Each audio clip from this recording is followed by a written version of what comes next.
Okay, well, I've got some acorns falling off this oak tree on my head, all around me here. I'm going to move out from under it because I've got my hat on, but I don't really want to get hit by oak acorns. And we're starting with a lovely view down over the valley of the River Severn here in Bridgnorth. Now, I guess the name of the town gives away the fact that this is a town on a river. It's on the River Severn, and it's named after the fact that this was a bridge. And the town that grew up here was at a crossing point over the river, slightly to the north of a previous one. So, it was kind of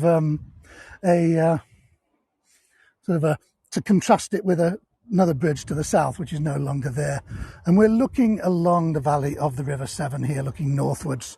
So the Severn is the longest river in Britain, 220 miles, 350 kilometres. These days it's pretty tranquil for most of its length, but 200, 300 years ago and more, it was a bustling river for trade. And there were almost 300 boats, large trading boats, registered here in Bridgnorth alone. And it was an important trading centre. So it's always important to bear that in mind when we see how tranquil the river looks these days as we look along it. Now, the title of this tour is The Finest View in the Kingdom, and it's not me that says that. It was a king who said that. In fact, he said it was the finest view in my kingdom. The little walkway we're standing on is called Castle Walk. And a little bit later, we're going to be seeing the very few stone sections that remain of Bridgnorth Castle. Because the reason that Bridgnorth is here is because a castle was built here on a 40-metre high rocky outcrop to guard this part of England against incursions by Vikings up the River Severn, and it's quite close, or was at that time quite close to the Welsh border as well. And so the town is split into two, as you can see. Down there is Low Town. We're going to be finishing down there on the bridge actually a little bit later. That's why I said some parts will be a little bit strenuous for me.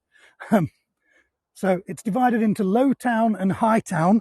They don't really reflect the kind of wealth or any kind of derogatory comment. It's just literally one town is 40 metres higher than the other one. So we're in High Town here.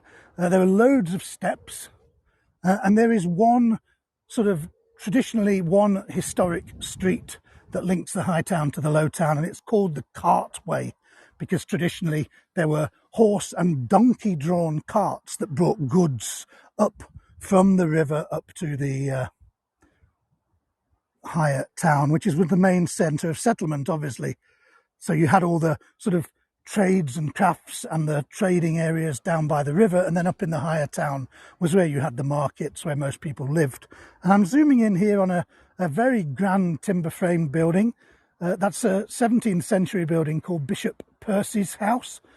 Belonged to a family called the Percy family, who were very wealthy traders and boat builders here on the Severn. And one of the sons of that family became a very well-known bishop in Northern Ireland, Bishop Percy, and he was also very keen on poetry, and he collected a lot of historic poetry, and he was kind of an inspiring figure behind the romantic poetry that developed in Britain. So that is right at the bottom of the Cartway. But these days, well, there's a much more convenient way to get from the High Town to the Low Town. There's lots of steps. You can walk down the Cartway, and if you're in the car, you can go down one of the modern roads as well. But the Bridgnorth Cliff Railway is the fantastic place that you can, facility that you can use. This is a funicular railway, 33 degrees of incline. So that's the steepest inland funicular that we have remaining in the UK. And it opened in 1891 originally, and it's now owned by descendants of the original owners, actually. And it runs on a counterweight system. There are two cars that go, one goes up as the other one goes down. But It originally used a water and pump system. These days it runs on electric motors, the same kind that used to be used to lift and lower the cages in mines. So it's a fantastic way to get from the high town to the low town. I don't know if it's going to actually move while we're looking. It'll be just our luck that it doesn't. But if I lean out there, I can show you that's where it goes down. It costs £2 for a return ticket, but they're actually pretty clever because what they know is that a lot of people are lazy, so they're going to ride up on the Cliff Railway and then walk down the street or walk down the steps. That's not so strenuous going down. So to make sure that you don't use your ticket for 2 rides up the hill on like on another day, your ticket is literally printed with up on one half that they tear off and down on the other half. So if you're lazy, and like often when I do our tours, I've come up on the Cliff Railway and then ended up walking down as part of the tour. So I end up with a pocket full of half tickets that say down on them. But I didn't come up with the funicular this morning because I've slightly changed where we're going to go on this tour. And we're going to go down some of the steps. So I came up those steps, 129 of them, just to check that we could, they were open and we could get there okay. And so I came a slightly different route today. So we're just taking a little shortcut here towards the town centre. These days, Bridgnorth is sort of a local centre. It's known for its food shops, some good restaurants and cafes here, nice market several days a week. It's the 3rd largest town in this county of Shropshire, has about 13,000 inhabitants. And on another day, we'll do a tour of the town centre where we'll see a lot of it in much more detail. But look at this beautiful building here. This was the new market hall that was built in the 1850s. It was never actually used as a market hall because the traders preferred to stay in their traditional market area in the high street. Despite the local authorities trying to force them to move here, they took out an injunction that allowed them to trade in the place that they traded under ancient rights since the 12th century. So it's been used for all kinds of things over the years. It's been a theatre, a cinema, an antique centre, and at the moment, it's apart from the coffee shop in the ground floor, it is empty. There was talk a few years ago of it being redeveloped as a hotel, but at the moment it is, it's not being used for anything. So it's a waiting development. So that's why the windows are boarded up and there's an awful lot of pigeons nesting on it. But it is a beautiful 19th century building.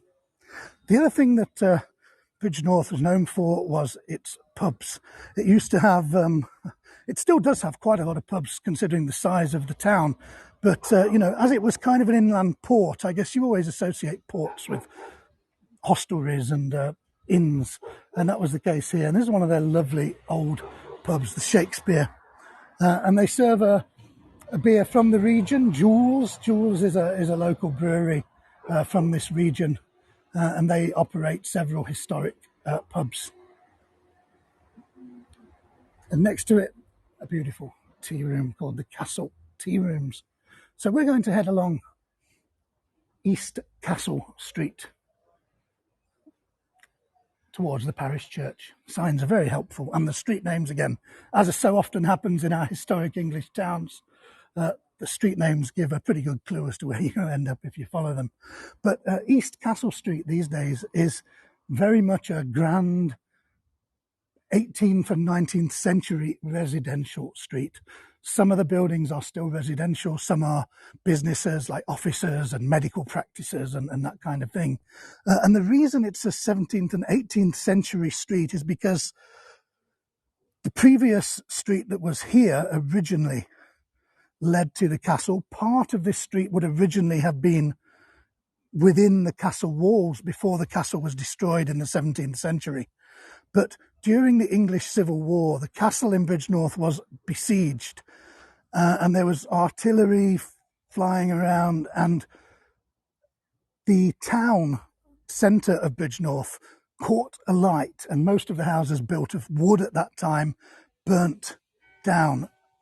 There was a severe fire in 1646, and so that meant that a lot of the things had to be rebuilt in the subsequent century after that. And some very important people have lived here. First mention of a man who's going to get several mentions on this tour, Thomas Telford, engineer and architect, lived here in 1792. So one of our most famous engineers, builder of roads, builder of bridges, builder of canals. He was known as the Colossus of Roads, that's R-O-A-D-S, because of the number of roads he built. You know, he was one of the world's leading civil engineers of his day. The reason he was living here in 1792 was because he was working on the design of the building that we see at the end of the street. This is these days, this is the main parish church of Bridgnorth, St Mary's Church, and it was built between 1792 and 1796. And it was designed by Thomas Telford. Although he became known as predominantly a builder of roads and bridges and canals, earlier in his career he did work as an architect because that was more lucrative at the time. And that was where he put his engineering skills to use. And particularly here in Shropshire, where he did an awful lot of work and was engaged by the county of Shropshire to be its chief civil engineer. There are quite a few buildings that he designed, as well as the bridges and roads. And so that's why he would have been living in that house at that time. It's whilst he was working on the church there, which we're going to go and see very close up. We might even be able to go inside it in a minute or two. Now, I said that most of the houses here were destroyed in the fire in 1646. One of them that wasn't was this one, and that's because this is called the Governor's House, and this had been built in brick a few years before the Civil War began, 1633. So it was a 13-year-old new brick building just outside the castle walls, and it belonged to the governor, so the person who was kind of in charge of the castle at that time on behalf of the king. It was a royal castle. So that's why this building survived, because it was a brick building. It didn't burn like all the wooden ones. Miranda, you're right, it does look different to a lot of churches in England. Telford was building in kind of this classical Baroque type style that was pretty fashionable at the time. We don't have a lot of churches in England from that particular era. You know, most of our churches are really medieval, and then there's sort of modern ones as well. But we don't have a lot of churches from that sort of 16th, 17th, 18th century period. And that's when this kind of architecture was very fashionable. And Telford was always one to sort of experiment anyway. So when he was building this church, it wasn't the only or even the main parish church of Bridgnorth. It was a second parish church to serve the people towards this end of the town. If I take a spin around and we get a lovely look back up Castle Street, you can see, let me zoom in a little bit. You can see in the distance the tower of St Lawrence's Church. That's the medieval parish church of Bridgnorth. Looks much more typical of an English parish church. It's now been decommissioned. It is still a beautiful church though. It's very well conserved, and St Mary's has become the main church for the town these days. So let's go and take a look at it, shall we?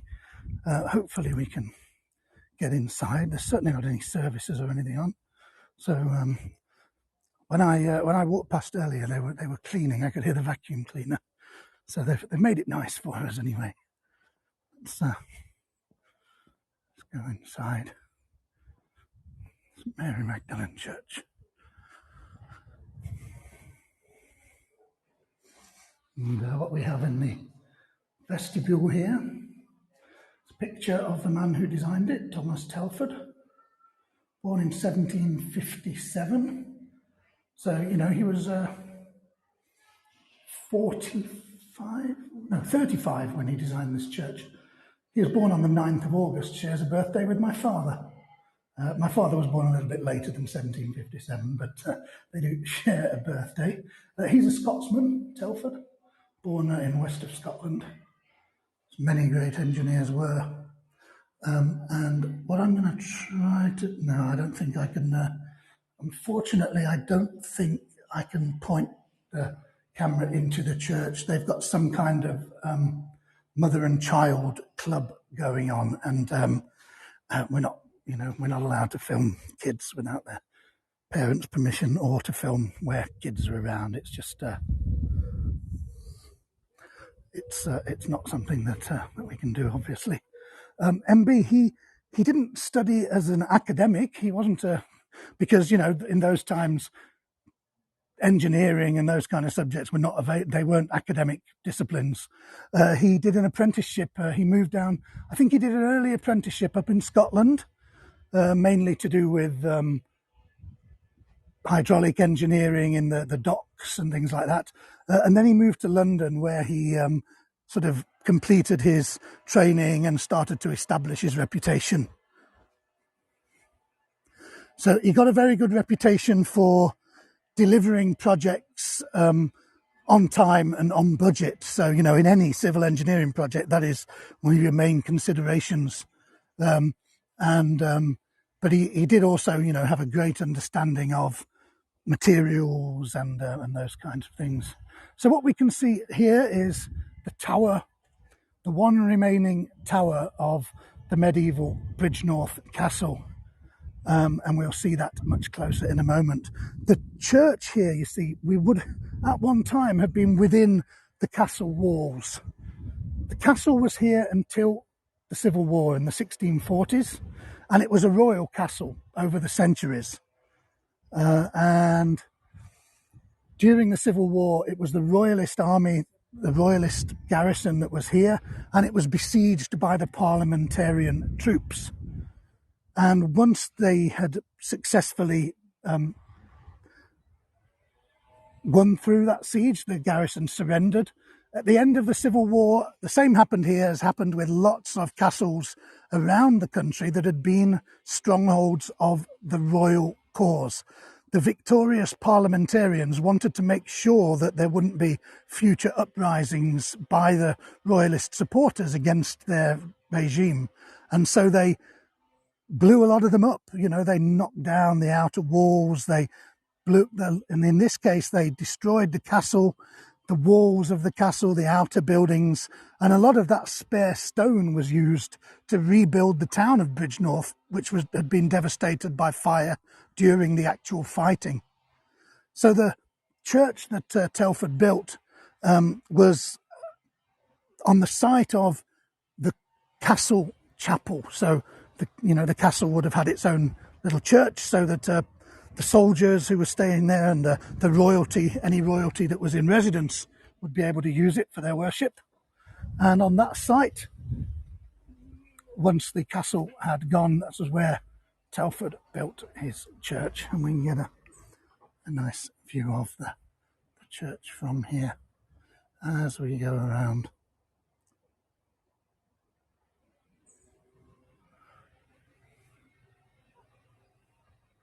MB, what royal family lived there? Well, it was a royal castle for most of its history. So it was originally built in the early 12th century after the Norman conquest. And it belonged to, it was built by a chap called Roger de Bellem. And Roger de Bellem was the son of one of the leading landowners and power players in this area, a chap called Montgomery, who was the Earl of Shrewsbury. And so their family really controlled a lot of the land around here. You're probably related to him somewhere, MB. And it was, so because it was always had these ties to very close supporters of the royal family through the late medieval period and into the early modern period, by Tudor times, and certainly then into the Stuart monarchies, it was a castle that was very much associated with the royal family. It was, like a lot of the castles in this part of the world, seen as kind of a safe haven. So, a place where they could get away from London and from the hustle and bustle, the intrigues of court life. And they could come and stay somewhere safe if they needed to, but also somewhere where they could get a bit of peace and quiet. Now, what we can see as we walk along here, if I line this up with the wall, you can see that not only has this castle been destroyed, it is at an angle. This tower is at a 15-degree angle. That's 3 times the angle of the Leaning Tower of Pisa. In fact, the Leaning Tower of Bridgnorth. It's been made safe, so we can walk underneath it. But I think we can say safely that the parliamentarian engineers, they did a pretty good job of making sure that this castle could never be used again. They destroyed all the surrounding walls and buildings, and the main defensive tower at the heart of the castle, they just toppled it so that it was just sloping down on one side. MB, yes, definitely. The Montgomery family will come up in Shrewsbury. They might have come up in Ludlow and in Oswestry, I think. They were one of the most important families on this area close to the Welsh border. You can see that this tower has been built in local stone, but it's been added to, and over the years you can see the slightly different colours of stone. Miranda, I don't know how exactly they made it safe, but obviously they structurally made sure that it's not going to collapse in a strong wind or anything like that. But you can see here they've just blown it apart. Look at that huge crack in the middle of through the castle wall. You can see right through it. Let me zoom in a bit.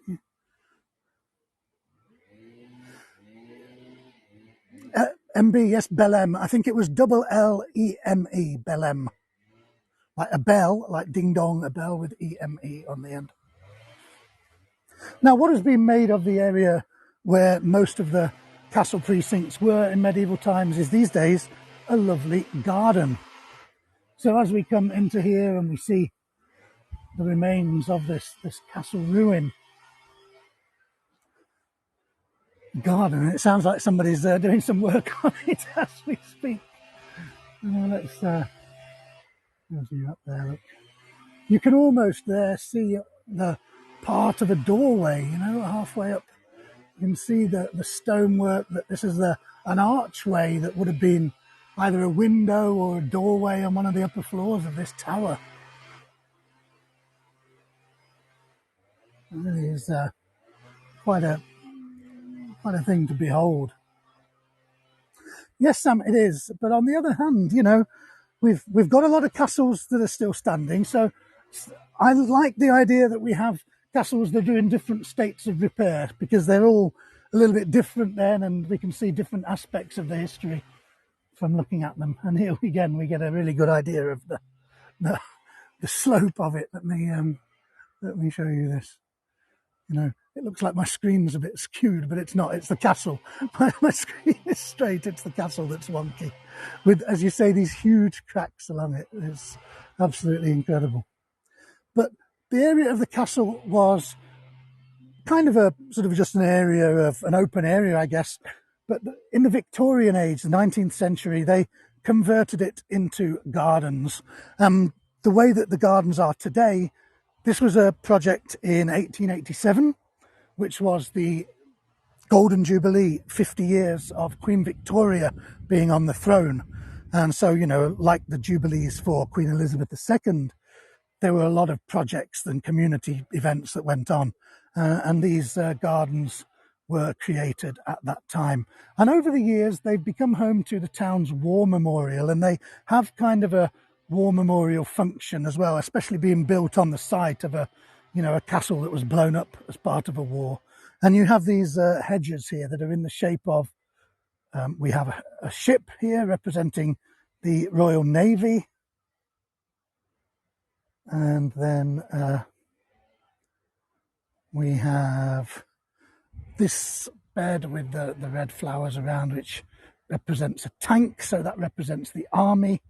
And a little bit later, we'll see a hedge cut into the shape of a warplane representing the Air Force. So the different branches of the military represented here in the shadow of this tower that is kind of I guess, its own kind of war memorial regarding the Civil War. So let's take a walk around the top of the garden here.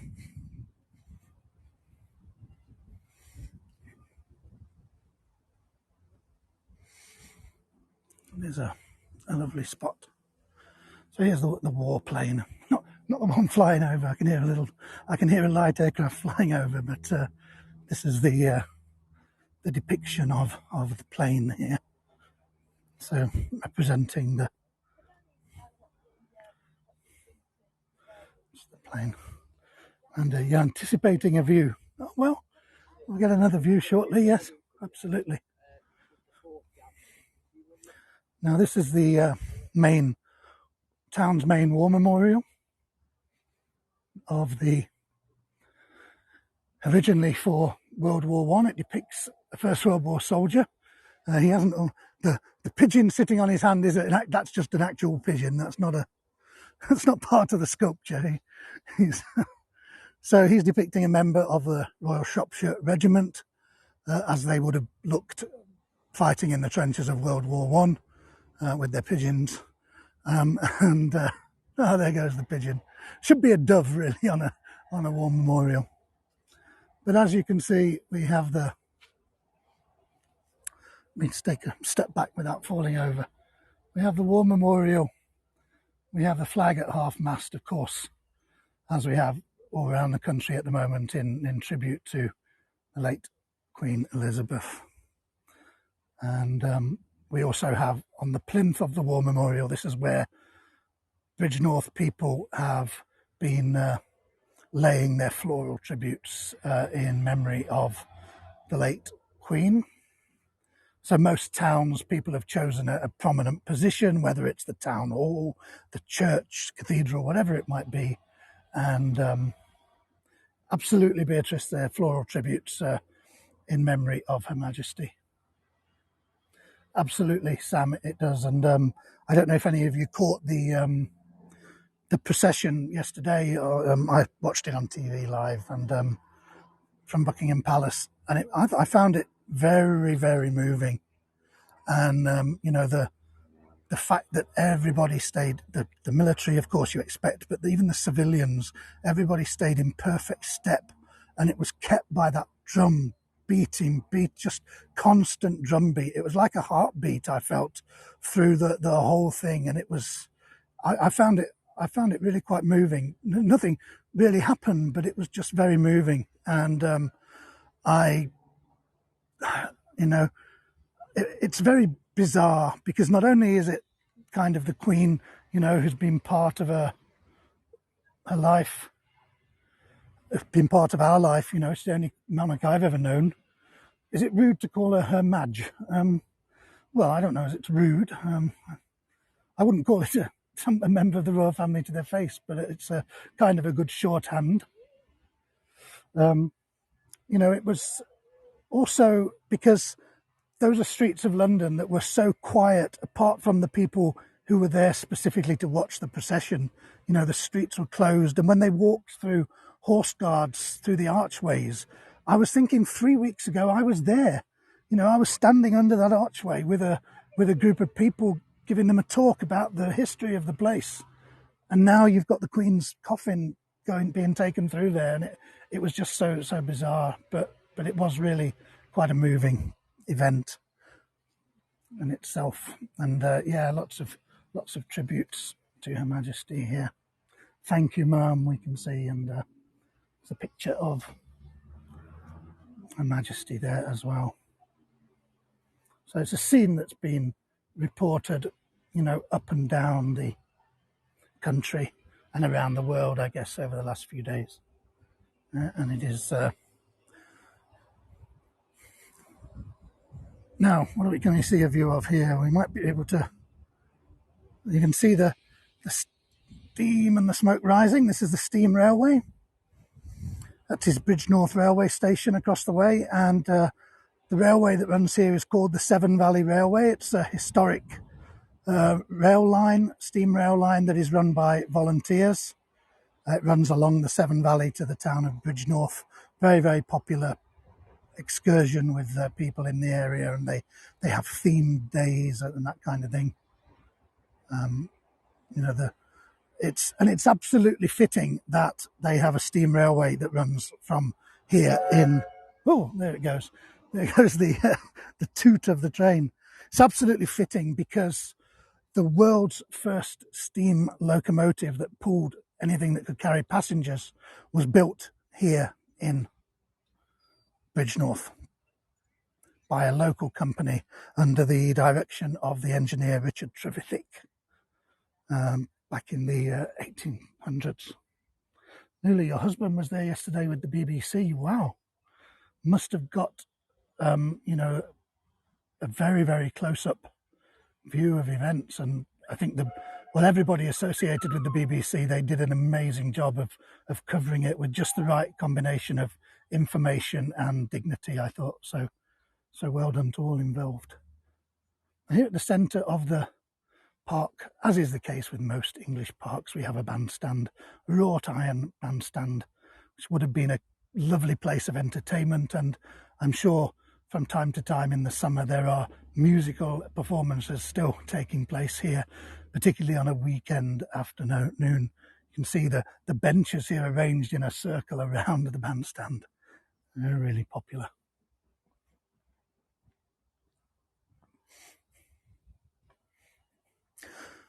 Now, I mentioned right at the beginning when we saw the view over the Severn from near the Cliff Railway, and the view from the high town here in Bridgnorth, King Charles I said it was my favourite view in my kingdom. And by that, I don't think he necessarily meant it was, in terms of the landscape, the nicest view in his kingdom, because, there's some much more spectacular views than that from Bridgnorth. Oh, here's the train travelling along there. Let's see if I can zoom in far close enough to get a look at that for you. Ah, yeah, there goes the train.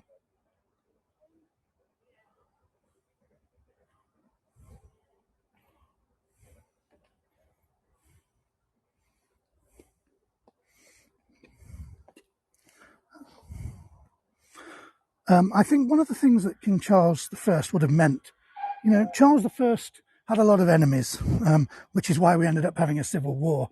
And some of those enemies were his enemies because of his own actions.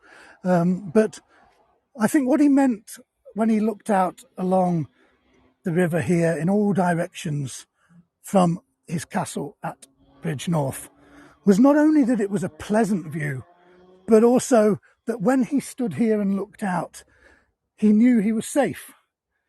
He had great views, he was in lovely countryside, but he was a long way away from where any of his enemies and people who might be plotting his downfall might be able to get to him. And I think there was an element of his state of mind as well, rather than just... Miranda, I can't smell the smoke now, a little bit too far away, and a little bit not enough of a sense of smell as well. You can, if you're down by the station when it leaves, yeah, you definitely get the smell of it or closer to it. But I had a lot of zoom on there. I think I had 7 times zoom when we actually saw the train just then moving.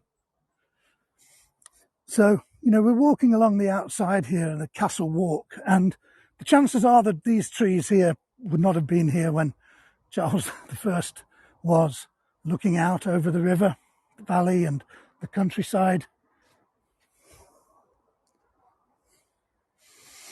But, it does seem really a fitting place to come at the moment, because this is a place where one of our monarchs has come and found peace and quiet, and, a place where they've found themselves enjoying staying. and a place where they could, you also have to bear in mind that when Charles I, he's on the throne in the early 17th century. So nothing that we can see here in terms of buildings would have been there. There might have been the odd building and farmhouse and small holding, but all of the buildings across the way there going up the hillside from the low town, they are modern, 20th century buildings. So he'd have been looking over a much more rural scene than what we are today.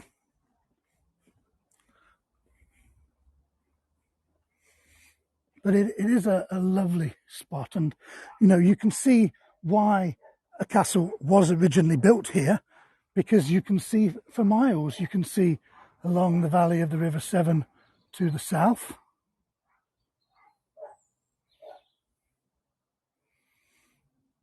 You can see along the valley here, and as we go around the corner and back close to where we started our tour, you can see along the valley to the north, which is a lovely view of the River Severn as well. Miranda, he felt safe when he stayed here.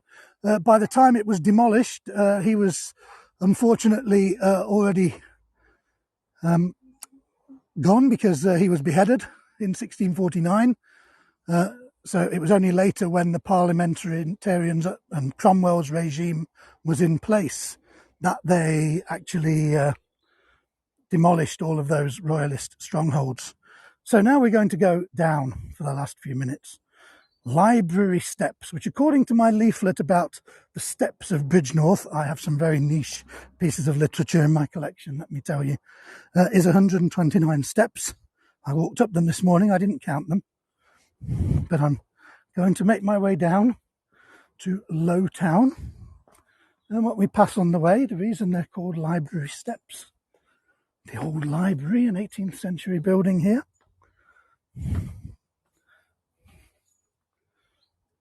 Wow. Don't want to film too much because it is a private house these days. I'm being very careful here because the steps are not uniform. Each one is a different height as we go down, and I don't want to if you suddenly see a very fast sequence of concrete, rock, sky, trees, and a big shout, you'll know that I've but it will be a nice way to finish the tour, to get down to the bottom, and so we can look back up to the church and to where the castle was, and we can also take a look at some of the caves in the cliffs underneath where the castle is. Yeah, I could do with a handrail. There is one here. There was one right at the top, and then there wasn't one, and then the bit that's not actually steps, and you're quite okay, you get a handrail. When you're actually on the really steep, uneven steps, no handrail. There we go. Go figure. Beatrice, you are so right. If our friend Elizabeth was on the tour, everywhere we go, she's looking out for her perfect property. The trouble is, she seems to find it on every trip, and then I say, "Oh yes, these houses sold for, £2 million or something like this." Now let me swap my gimbal to the other hand, because this is a lovely woodland area down here. Wow. And it might be a slope now. That's much better. slopes are much better. Oh no, more steps coming up. Mm-hmm.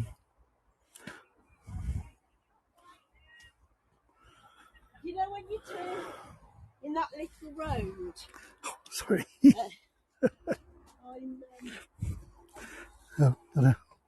A lady talking to her friend, trying to meet her. April Collage, library steps. Okay. Now, one of the things that happened when they were trying to attack the castle, and it would definitely, the slopes and the steps are slippery here. I don't like to do too much in Bridgnorth in the winter time because, yeah, it does get pretty Pretty slippy. But let's head down here.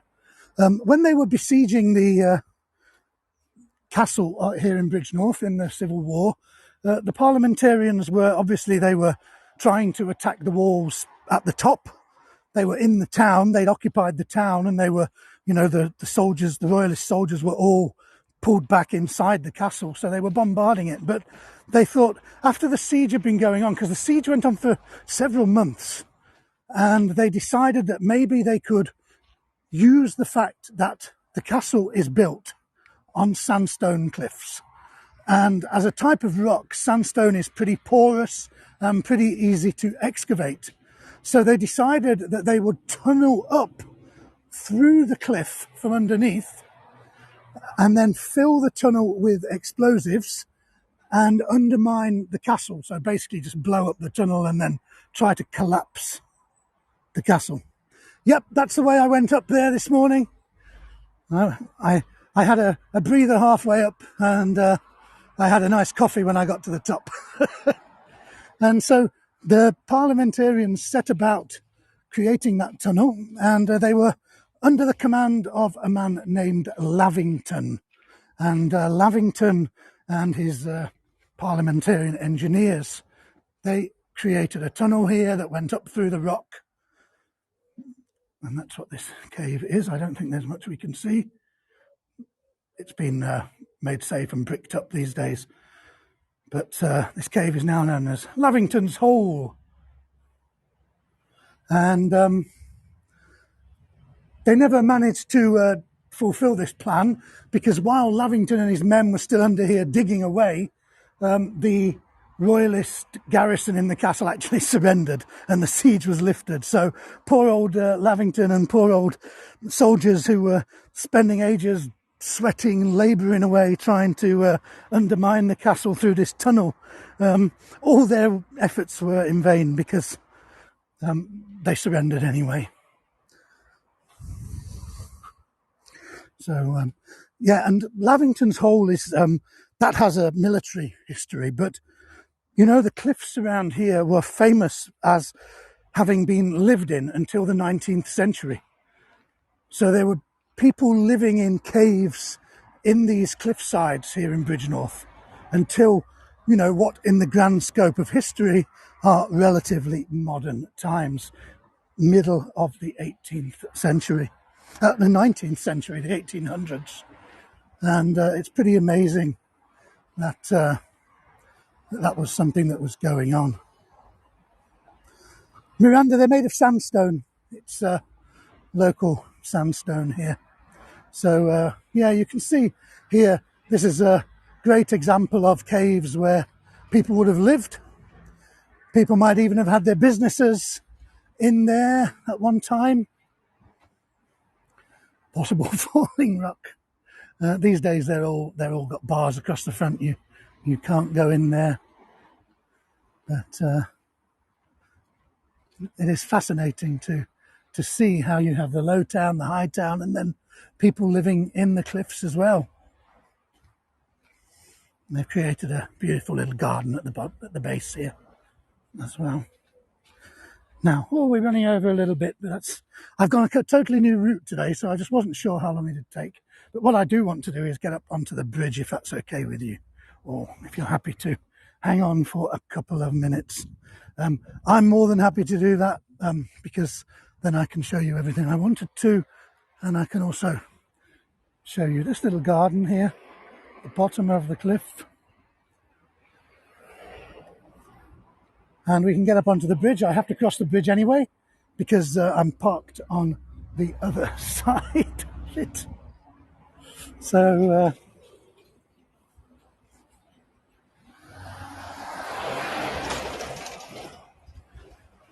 so the bridge here, it's called Bridgnorth, and it's believed that there was a bridge on this site round about the 11th century.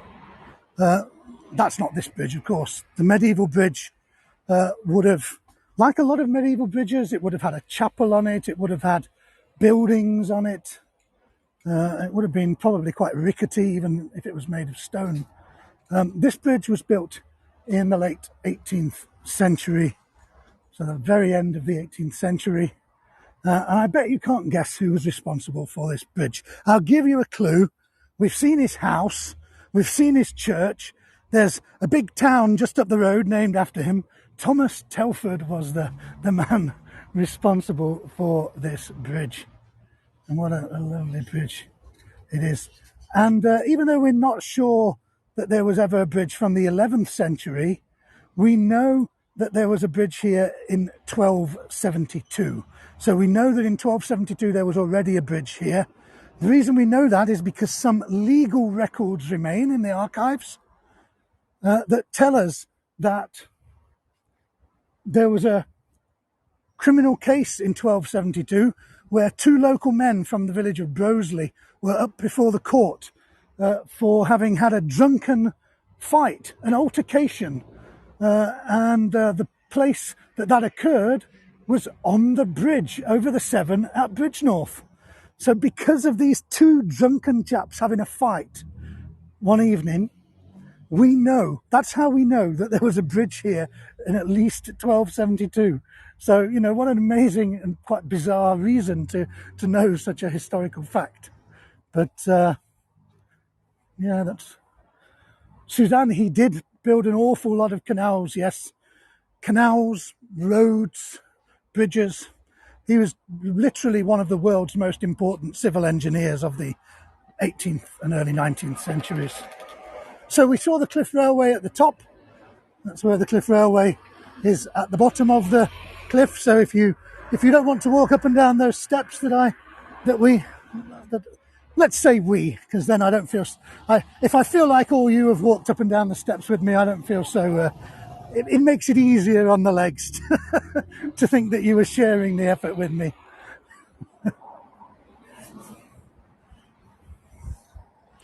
And let's just go to the middle of the bridge, and what I'll do from there, I'll be able to give you a lovely view back up towards the church and the high town.